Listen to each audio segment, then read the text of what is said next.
And we are live. Excellent. So, how is everybody doing? We are live on the Education Fix. We have a very special guest. All of our guests are special, but this one in particular is very special. We've been setting this up for a little bit. We have obviously Dr. Bernardo, Rich Bernardo's on with us. Hello, Rich. How are you? And we have Kate Great, Robinson thank you. on. We're excited to have Kate Robinson on. How are you, Kate? I'm good, thank you. Yeah, thank you for bearing with me. This has been a long time in the making. I'm very excited to be here. Well, good things come to those who wait, right? I So this do. is this is good.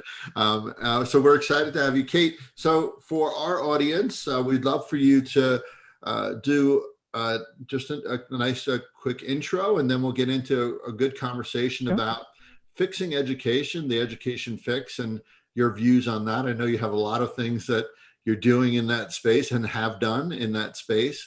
So we'd love to hear just a quick introduction, then we'll get into a cool conversation around this. Sounds good. So my name is Kate Robinson. I am the director of a company called Nevergrey. And we were set up to be the global head office of Sir Ken Robinson, who was my dad, and who passed away very quickly, actually, in August of 2020. So we've gone from being set up to sort of be his head office to be now completely dedicated to his legacy. So we have a number of things that we're doing in that space. It's a pretty incredible legacy to be charged with. The first was a big event that we did in March for his birthday on March the 4th called Imagine If, which was an 11 and a half hour stream in celebration of him and his life and his work. And we've now launched that as an annual campaign, an annual event and a year-round campaign. And so my background is in education, in particular to do with talking about what we're about to talk about sort of the ways that we educate currently and how we can change those to bring them up to where we feel we need to have them. And you're in a unique position because I want this to talk about your views, but what with your father obviously shaped you, and you in essence grew up with sort of Yeah.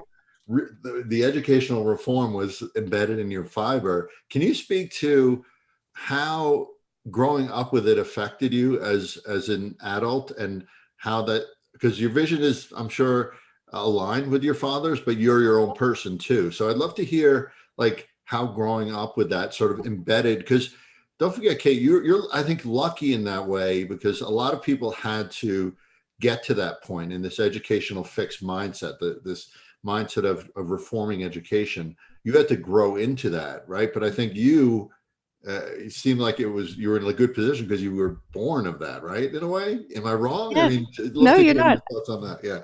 It's funny. I spoke on a panel at Lego in Denmark a couple of years ago, and Mark Ronson was on the panel, and he talked about how in his family, he was a family full of musicians, and that him being a DJ was him kind of being the rebel of the family compared to other families where they thought you'd pick guitar or something would make you rebel. And that's kind of, yeah, you're right. There was no kind of, there's very little rebellion happening in this.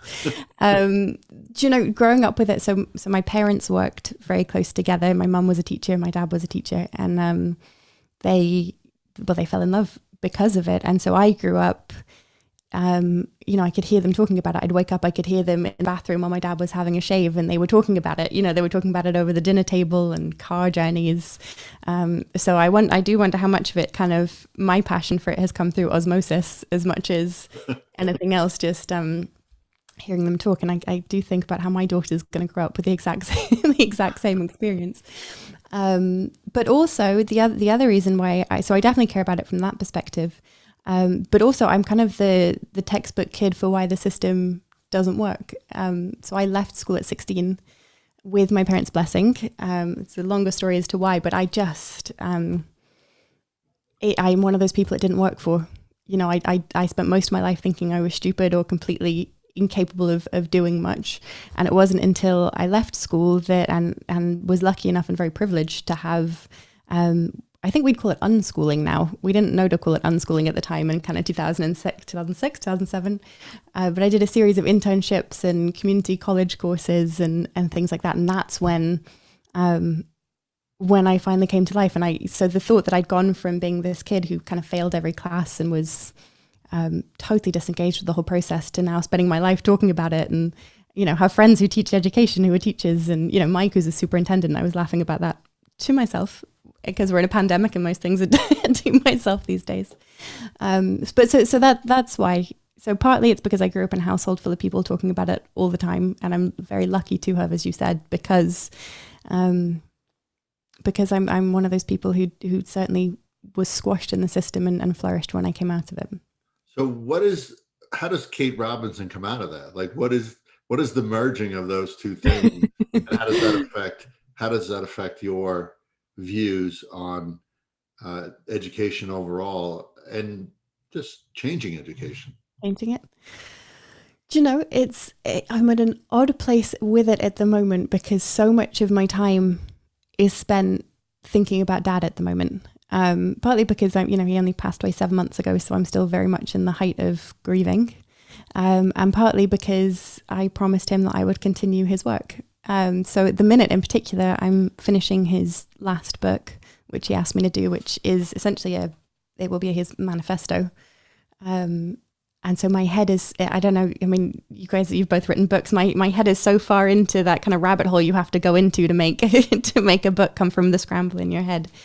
And I do feel at the minute like a bit of a walking, talking quote book, because he had a quote for everything is the thing. Yeah. A pretty incredible quote for almost every aspect of, I mean, even when he was dying, he told me that you don't get over losing a parent, but you do get on with it. And I keep thinking about that all the time, that, I can see that, how there's no getting over this, but you just get on with it. But and then the other slight, I guess not frustration, but I think I have my own original ideas, and then I read something he's written and he wrote it already and I didn't come to it because I read his stuff. It's just, we kind of landed in the same place. Well, that's okay, because it's really about just reframing and rewriting things. Yeah, exactly. History is that, right? Well, he would say the same thing. He would say a lot of what he does, or he spoke about, was standing on the shoulders of giants himself. He wasn't the first voice to say the things, or by any stretch the only one. Just a good one, I think. So Kate Robinson maybe hasn't emerged yet, right? Because you're still in. I think she has. I think she's just suddenly gone back inside.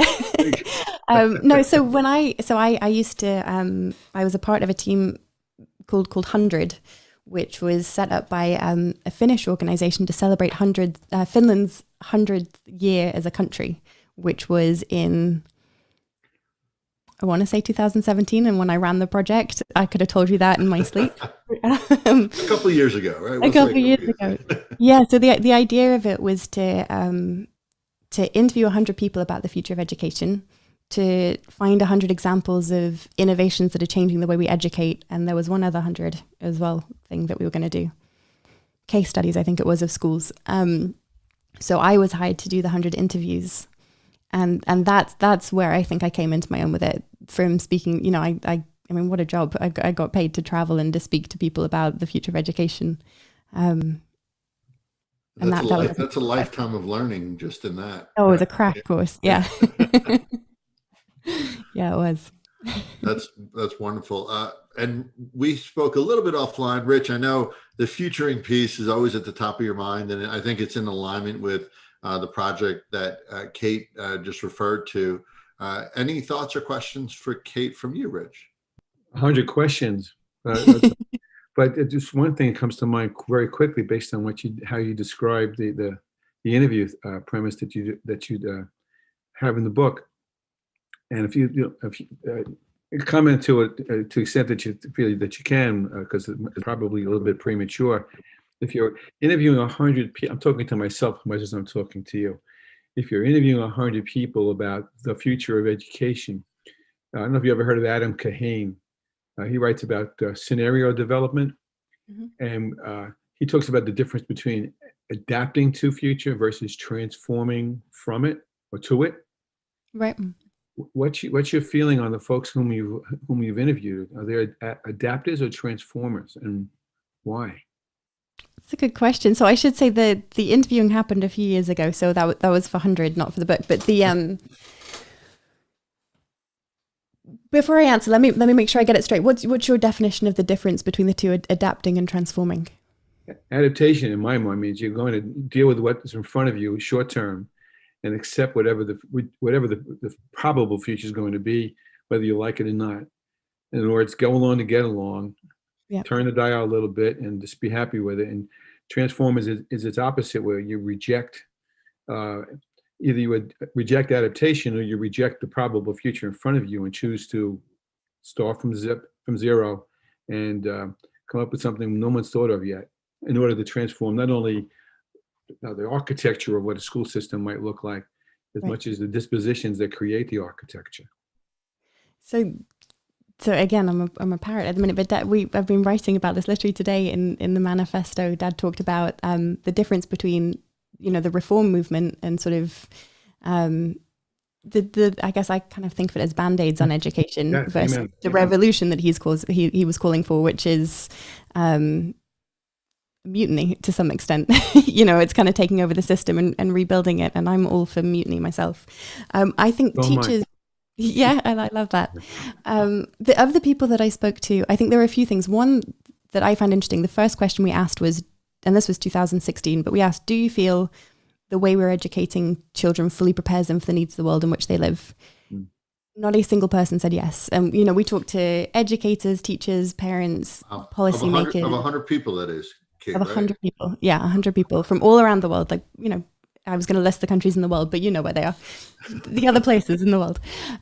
So that was one thing I found interesting. But I also, I think, to your point, it was the first. It's a lot of, and I think 100 in general, which is a fantastic initiative, but it is very much about adapting how little tweaks that you can do to kind of get through the system as it is now. And I think a lot of teachers and educators find themselves in that situation. Like, how do you from, if we still have to get kids through the standardized testing that society kind of depends that they take at the moment, if we still have to get them through the university or the college entrance testing and system, how do we, tear it down? A lot of the talk is at the moment about how do we amend it slightly so that it kind of fits the purpose within what we have going at the moment, because it's a risk, isn't it? No one wants to take, there's a sense it's to some degree of better the devil you know with it. We kind of know that we're failing millions of kids this way, but we've all gone through it. Yeah. Kate, has COVID changed in your view and who you've spoken to, and in your view just in general? Do you think it's changed the mindset of folks where they can get into that transformation space more easily, knowing what we have transformed? We did not adapt. We literally had to transform. Think how we did education. So do you think it has changed? And if it has, do you think it will stick? And, things that you and your dad have hoped for, there's a better chance of our preferable future, as Rich would say. Just curious on your thoughts on that. Has that shifted our mindset? So.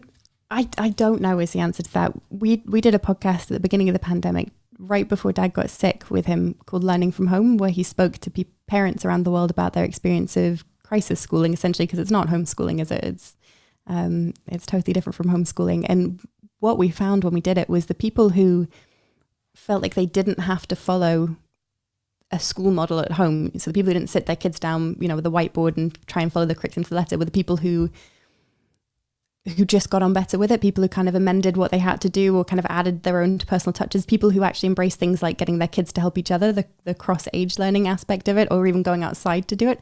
They were the people who got the most out of it. So there's a real opportunity here with, I guess, parents having seen under the hood of what happens at schools that gives us this amazing opportunity to really evaluate. I mean, over here in the UK, a lot of the testing's been cancelled again for this year.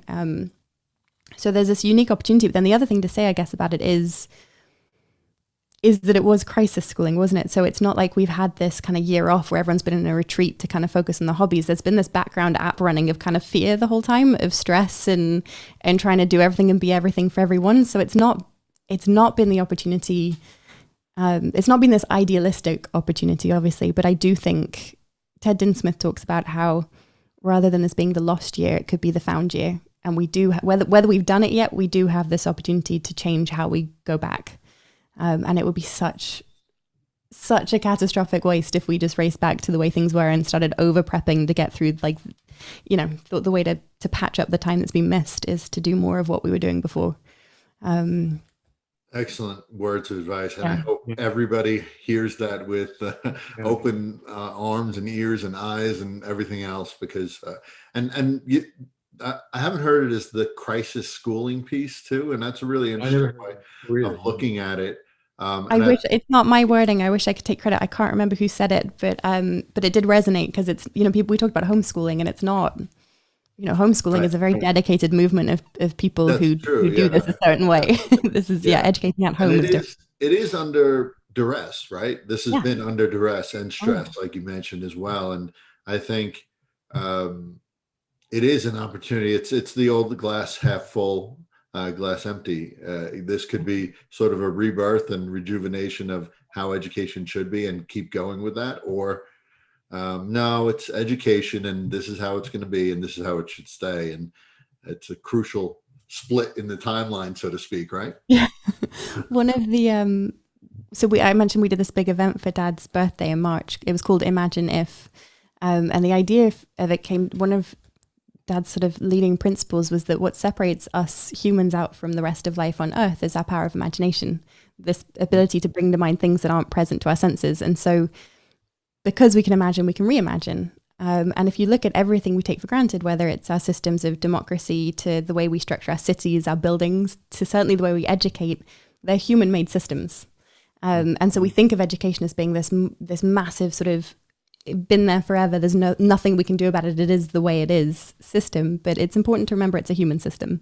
You know, we created it. We can recreate it. It's not easy, obviously. Yeah, otherwise, we'd have done it.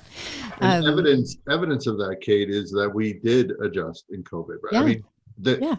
anyone who said we didn't have the capacity to do it, well, you're wrong. We just did it, right? So, Yeah, Rich, we're doing it.